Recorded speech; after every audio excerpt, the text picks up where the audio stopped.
Hoje eu vou trazer a minha reflexão, acho que não poderia ser diferente, com o eixo da palavra esperança. Faz 2 dias que celebramos o Natal, o maior símbolo do nascimento da esperança, pelo menos no mundo ocidental. Parece que o Natal é o maior símbolo. Um símbolo que se refaz ano após ano com a memória de um menino judeu, nascido numa manjedoura, num lugar esquecido. Através do nascimento de Jesus, a humanidade, de algum modo, pôde enxergar de uma forma mais clara, transparente, a esperança. Inspirado neste menino, em sua encarnação visceral do divino, eu quero repartir algumas ideias a partir de um texto que está na carta aos Hebreus. Hebreus, capítulo 11, apenas 2 versículos, 1 e 2. Hoje eu quero falar sobre a esperança e a sua conexão, a sua irmandade com a fé e a firmeza. Se você tiver sua Bíblia aí, Will, eu tenho só no app. Fechou. Sem crise. Abra o app e vamos ler junto. Will, eu sou mais clássico. Eu tenho a Bíblia aqui na tradução Almeida. Fechou. Abra aí, Hebreus, capítulo 11, versículos 1 e 2.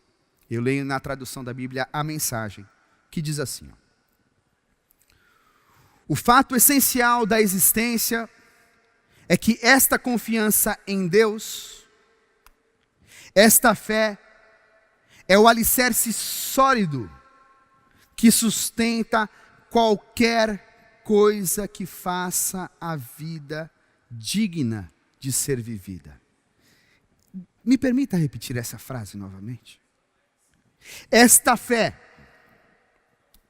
é o alicerce sólido que sustenta qualquer coisa que faça a vida digna de ser vivida. É pela fé que lidamos com o que não podemos ver. Foi um ato de fé que distinguiu nossos antepassados, elevando-os acima da multidão. Até aí. A carta escrita aos Hebreus, ela foi rabiscada em um contexto, um tempo meio nebuloso. Naquela época, naquela ocasião, se tornar um cristão era se colocar em risco. O risco de perder a própria reputação. Aderir aos valores do cristianismo, seguir os passos de Jesus, significava abandonar as tradições familiares. Perder o trabalho, perder a casa, o clã a qual você pertencia. Em outras palavras, aderir ao cristianismo era se ver diante de um desafio. Do desafio de construir algo novo. Uma outra maneira de dizer isso, esperançar. E me parece que atualmente, diante das tradições protestantes e evangélicas, vivemos uma certa similaridade com este contexto nebuloso de Hebreus. Porque só se faz esperança hoje em dia, só se é capaz de esperançar hoje em dia indo por outra trilha, abandonando alguns dogmas e tradições, Abraçar os valores de Jesus hoje também é virar as costas para algumas tradições. E talvez aqui você já se assuste. Como assim? Abraçar a proposta de Jesus, seguir os passos de Jesus, pelo menos para mim, está muito claro que é dar as costas, abandonar algumas tradições evangélicas, dogmáticas, que mais geram mal para a vida, são danosas para a vida, do que de fato trazem a esperança para a existência. Mediante esse contexto, eu quero deixar um primeiro ponto, quero afirmar uma coisa para você. Sem a esperança, a fé não tem sentido nenhum. Sem a esperança, a fé não faz sentido. Não há mais nada importante na vida humana do que a esperança. Não há nada mais sagrado para a vida humana do que a esperança. Aliás, há um ditado em latim que diz que enquanto houver vida, há esperança, e enquanto houver esperança, eu gosto de pensar, aí há vida. Dum espiro espero. Quando a esperança desaparece, a vida termina. Seja de fato concreto, ou em sua potencialidade. A esperança é um elemento essencial para o viver, essencial para o espírito humano, para não nos transformar em robôs, em coisa. Mas é claro que junto à esperança, há outro elemento importantíssimo, inseparável da esperança, a fé. Esses dois elementos, eles estão intimamente ligados, conectados. Por isso que eu digo que sem esperança, a fé não faz o menor sentido. Porque a esperança de alguma maneira abre espaço para a fé. Mas quando falo fé, talvez eu caia num terreno perigoso, movediço. Eu não quero falar de fé como algo frágil, não. Eu não estou falando de fé como uma forma fraca de crença ou conhecimento, não. Eu não quero me referir à fé nisto, naquilo ou aquilo outro, também não. Quando falo de fé, estou falando da convicção, do que ainda não foi experimentado, a consciência de uma gravidez existencial extraordinária. Como assim, Will? Ficou muito difícil para eu compreender.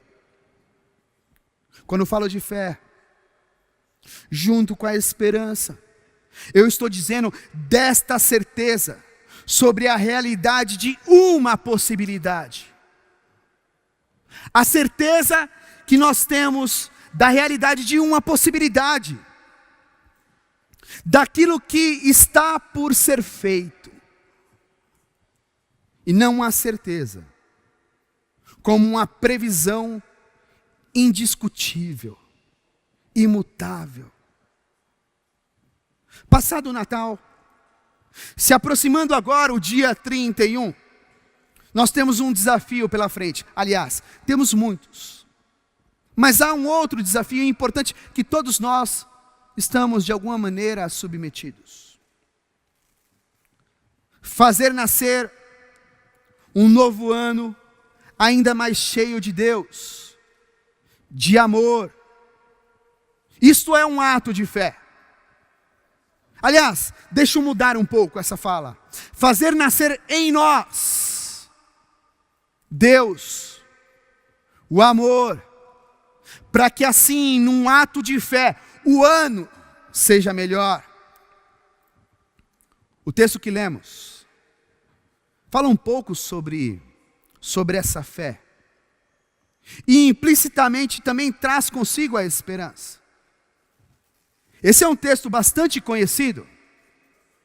Talvez você não tenha se atentado, sacado, porque li na tradução da Bíblia a mensagem. Mas é um texto que mesmo as pessoas que não são tão familiarizadas com a Bíblia já ouviram. Que nas traduções mais clássicas diz assim: a fé é o firme fundamento das coisas que se esperam e a prova das coisas que não vemos. Me permita fazer algo audacioso. Eu tenho a impressão que durante muitos e muitos anos, fizeram uma leitura deste texto de uma forma muito simplista, muito rasa, superficial, pobre. Então, eu vou me arriscar hoje a fazer uma tradução própria, pessoal, mas não do ponto de vista apenas da razão, do eu, não, pessoal, mergulhando no meu íntimo, na busca de conseguir encontrar Deus e Ele soprar verdades. A partir desta percepção que trouxe aqui sobre fé e a sua irmandade com a esperança, como é que podemos ler esse texto? Me arrisco a dizer da seguinte maneira: a fé é a certeza do esperançar, é a evidência do que pode vir a ser. Eu tive a audácia de repensar esse texto, reescrever, porque eu acredito que a fé, assim como a esperança, não são previsões do futuro. Nem a fé, nem a esperança se propõem a prever o futuro. É sim a visão do presente num estado de gravidez, do que pode vir a ser. Maria, a mãe de Jesus, ao receber a notícia de sua gravidez, teve essa mistura de fé e esperança, essa experiência. Isabel, sua prima, cheia de ginga e tomada pelo Espírito, cantou: a bendita entre as mulheres está ao meu lado, e o bebê em seu ventre é igualmente abençoado. Ele nem tinha vindo ainda à existência, mas havia a possibilidade, aquilo que poderia vir a ser. Por isso eu afirmo que fé não é uma irracionalidade. Aliás, uma fé irracional, que é o que mais vemos por aí, é uma fé tóxica. Seu caráter passivo, anestésico, faz com que fixemos o nosso olhar, os nossos planos em ídolos, líderes e até ideologias, deixando a vida à deriva. A fé cultivada ao longo da vida por este menino judeu, Jesus de Nazaré, não me parece essa. Tratava-se sim de uma fé racional, que era o resultado não apenas da cuca. Quando eu digo racional, não é apenas a cuca, é a integralidade do ser. A fé de Jesus era o resultado de uma atividade em seu interior, numa busca pela verdade profunda, na busca por alimentar aquilo que era do humano. Era o resultado da busca que estava lá no âmago, onde Deus habita. Na busca daquilo que era e ainda é essencial. A fé de Jesus era orientada para ações em favor da vida. Uma fé amparada pela esperança. Não era fé distanciada da esperança, do esperançar, do espírito humano. Não, era uma fé amparada pelo espírito humano, uma esperança saudável, que não se deixou adormecer diante do seu tempo. Diante disso eu quero te deixar um segundo ponto. Com esta fé ativa, com uma fé ativa, com a fé de Jesus, tenha coragem de viver. Spinoza chamou esta coragem de viver de firmeza. Uma firmeza que é capaz de dizer sim quando o mundo diz não. E vice-versa. Uma firmeza plugada no auto-reverse. Como bem diz os caras do Rapa, uma firmeza que tem a mania de achar alegria, motivo e razão onde dizem que não. É aí que está a magia. Esta coragem de viver, essa firmeza é outro elemento ligado à esperança e à fé cristã. Ou melhor dizendo, ligada à esperança e à fé de Jesus. Na mesma carta escrita aos Hebreus, no capítulo 3, no versículo 14, nós temos as seguintes palavras: se pudermos manter a firmeza no ponto em que começamos, isto é o bastante para estar com Cristo por todo o caminho. O ponto onde começamos é de fato a humanidade. Nascemos plenamente humanos. O problema é que ao longo da vida, vamos nos tornando uma coisa. Vamos nos afastando da nossa essência. E é preciso ter firmeza. Este elemento é necessário para a vida. É um elemento capaz de resistir à tentação de se comprometer à esperança e à fé. Porque se a esperança e a fé estiverem comprometidas, a vida rui.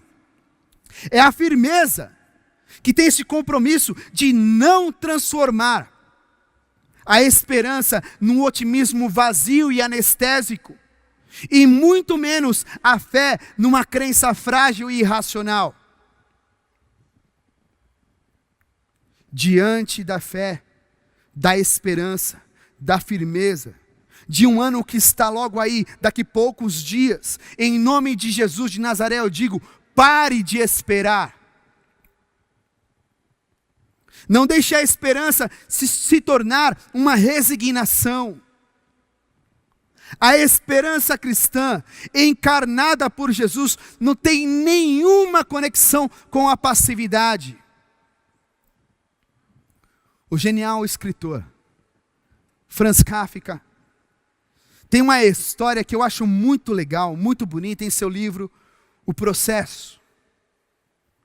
Ele fala um pouco sobre esta passividade, sobre essa esperança passiva, essa aceitação estoica, esta conformação que eu queria repartir com vocês essa história. Diz no livro que um homem chega a uma porta que conduz ao céu. E naquela porta existia um rapaz, um porteiro. E ele implora, deixa eu entrar. O porteiro diz que não poderia admiti-lo. Que naquele momento ele não poderia entrar. Embora a porta parecia levar ao céu e estivesse aberta, o homem decide que iria esperar. Sentou ali ao lado, na calçada, e esperou por dias, meses. Algum tempo depois, ele se levanta, diz ao porteiro novamente, posso entrar? E a resposta foi a mesma. Anos se passaram, e este homem, com a mesma pergunta, insistia: posso entrar? Sempre com a mesma pergunta: posso entrar? E o porteiro respondia: ainda não é o momento de admiti-lo. Ainda não posso deixá-lo entrar. Passado vários e vários anos, o homem começou a estudar o porteiro, observá-lo. E aprendeu a conhecer, até nos mínimos detalhes, aquele porteiro. Aprendeu a conhecer as pequenas sutilezas. A partir dos seus gestos e movimentos, conseguiu compreender um pouco melhor aquele porteiro. Então, pela primeira vez, ele decide mudar a pergunta. Como é que, durante todos esses anos, ninguém a não ser eu procurou entrar por essa porta? Então o porteiro deu uma resposta importantíssima. Ninguém a não ser você poderia ter permissão para entrar por essa porta. Ela estava reservada para você. O homem, já velhinho, já no fim da vida, ainda escutou do porteiro: agora vou fechá-la. Entendeu? Sacou?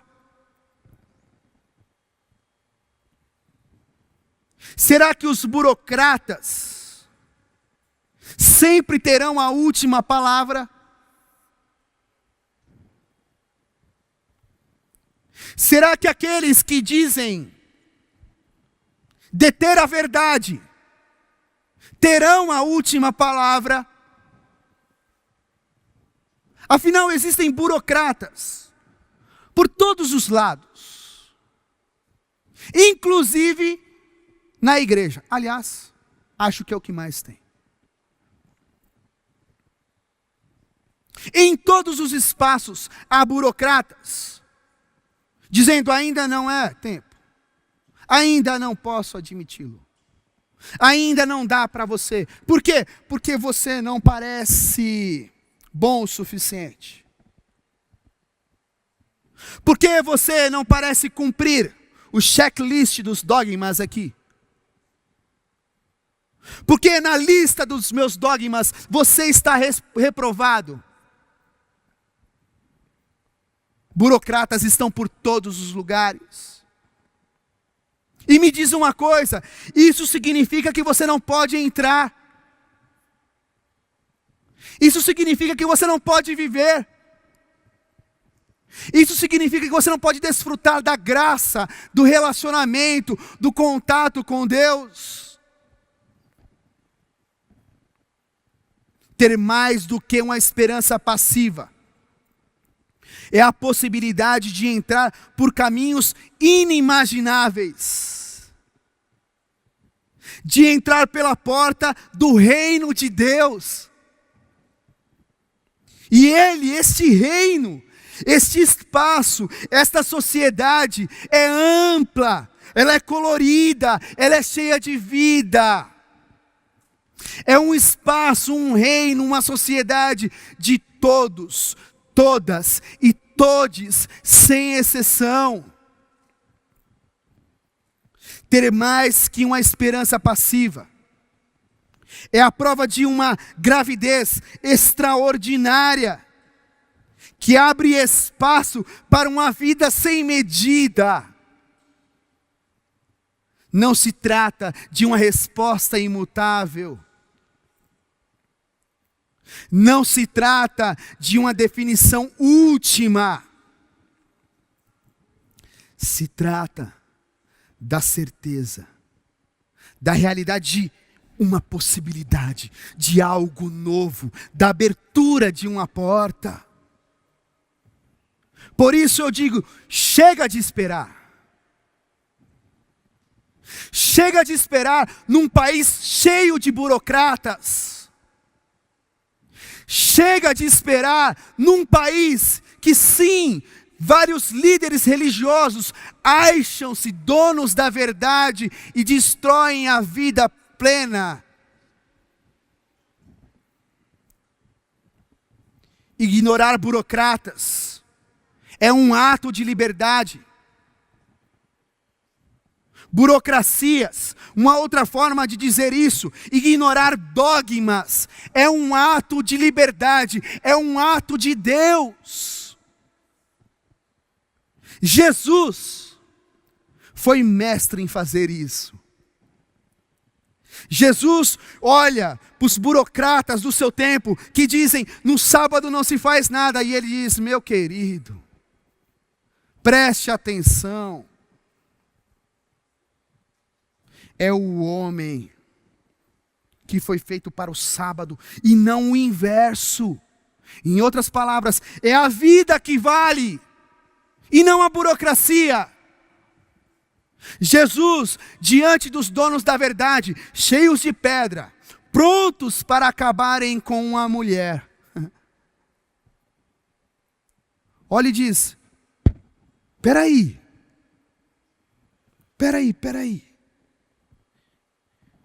vocês não têm vacilos? Vocês não têm escorregões? Pois bem, se você é um burocrata que cumpriu todo o script que não tem escorregões, pois bem, atire a primeira pedra. Naquela ocasião, mesmo sendo burocratas, os homens eram mais sábios do que os homens de hoje e mulheres de hoje. Porque naquela ocasião eles foram deixando as pedras, hoje não. Hoje um monte de homem e mulher, que se diz cristão, que se diz filho de Deus, filha de Deus, ao invés de deixar a pedra de lado, porque sabe que já vacilou, que já escorregou, não, pega a pedra e taca na Jani. Diante dessa realidade, diante dessa condição, pare de esperar pelo tempo. O tempo não muda as coisas. Pare de esperar pelo tempo. Diante dessa situação, pare de idolatrar a posteridade, o porvir. Pare. Esse culto ao futuro nos tira a possibilidade de experimentar Deus agora. O reino dos céus está entre vocês. Este culto ao futuro, ao porvir, à posteridade, nos tira a possibilidade de experimentar a existência do sagrado hoje. De construir o reino da coexistência já. Caminhando para o fim, eu lhe digo, neste símbolo, representado no dia 25, a esperança nasceu. Jesus de Nazaré a encarnou. Por isso nós podemos amparar a fé na vida, sem esperar o porvir. Finalizo essa reflexão trazendo as palavras de Tiago, no capítulo 12, 2, versículo 26. Quando o corpo é separado do espírito, temos um cadáver. Tentem separar a fé das obras. O resultado será o mesmo, apenas um cadáver. Nas traduções mais clássicas diz, a fé sem obras é morta. Outra maneira de dizer isso. Fé religiosa, irracional, de aparência. Ou seja, fé sem atos de esperança é morta, nada vale. É corpo sem espírito. Dogma, rito, repetição, sem afeto, é algo sem sentido. Por isso eu digo, coloque a esperança. O ato de germinar o que é bom, o ato de germinar o bem, a dignidade, a beleza, à frente da fé. Como assim, Will? Quando sua fé não for capaz de perceber que ali um outro humano traga esperança, você vai conseguir notar que é com ela que nós vamos dar gravidez ao que pode vir a ser reino dos céus. Coloque a esperança à frente da fé e deixe este Espírito que vem de Deus te fortalecer diante daquilo que parece fraco, banal. A esperança é mais importante que a fé. Sem a esperança, não há leito para a fé. Sem a esperança, não há espaço para a fé. Por isso, te estimulo, a partir de agora, não mais esperar, mas esperançar. Te estimulo, a partir de agora, não mais ficar preso ao futuro, ao tempo, ao porvir, mas fazer deste momento, deste instante, da sua vida, um espaço, um terreno cheio de esperança. Te convido para agora, deixar um pouquinho a fé e abraçar o esperançar que vem de Jesus de Nazaré. Porque é com Ele. É com este Espírito de Deus. A esperança é o Espírito de Deus.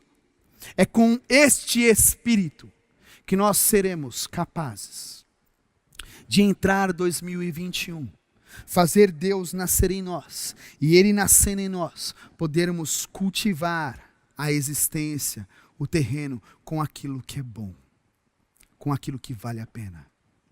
Quero voltar no texto de Hebreus, na frase que disse, repetir,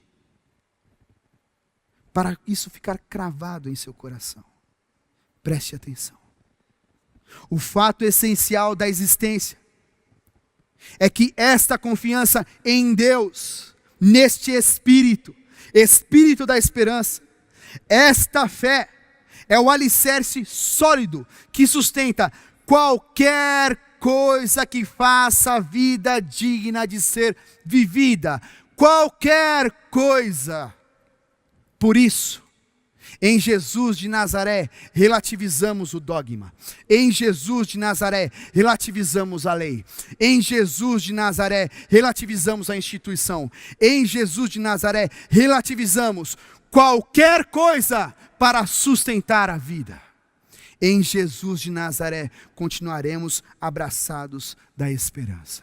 Este é o meu desejo, que neste instante você pare de esperar e seja batizado por este Espírito de Deus que lança sementes do bem, da dignidade, do amor na existência, e que o próximo ano seja mais frutífero, porque você participou desse espaço, não mais esperou, mas percebeu que esta porta é sua e você pode entrar para construir o novo de forma bela.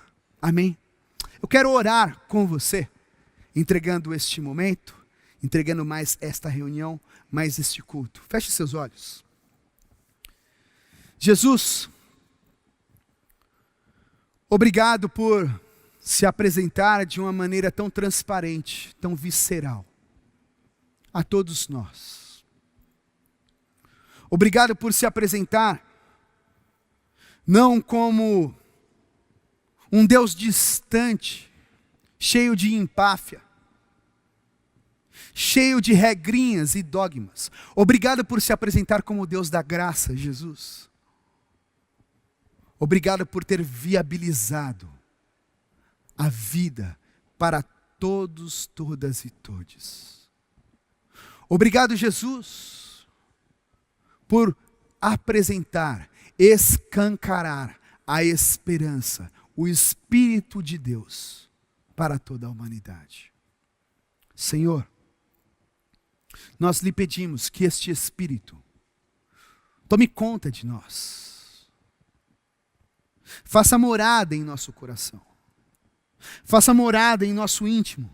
Para que diante, inclusive, das interrogações, necessidades, desafios da vida, possamos, assim como você fez, mergulhar no íntimo, no âmago, e não ficar com as respostas prontas, mas dar a resposta necessária para uma vida sem medida, dar a resposta essencial. Jesus de Nazaré nos limpa, nos purifica destas ideias de listas, regrinhas, meritocráticas, de uma ideia de dogmas, nos livra e nos batiza com a sua graça, para que assim possamos ver com óculos da esperança a sua face em todos, todas e todes. É assim que eu te peço, crendo em seu nome, crendo em sua companhia, crendo em seus valores, valores suficientes para gerar uma revolução de esperança em toda a humanidade. Amém e amém. Eu desejo que você tenha um bom domingo, um bom resto de domingo. Agora, dia 31, nós teremos novamente uma celebração cheia de vida. E eu te convido a participar desse instante conosco, a você se conectar o seu coração com os nossos corações, para que Deus possa, sim, fazer um milagre de germinar sempre o bem, sempre as sementes do bem em nossos corações. Estenda a sua mão, aí onde você está, na sua sala, no seu quarto, na cozinha, não importa, estenda a sua mão que eu quero te abençoar com a bênção apostólica.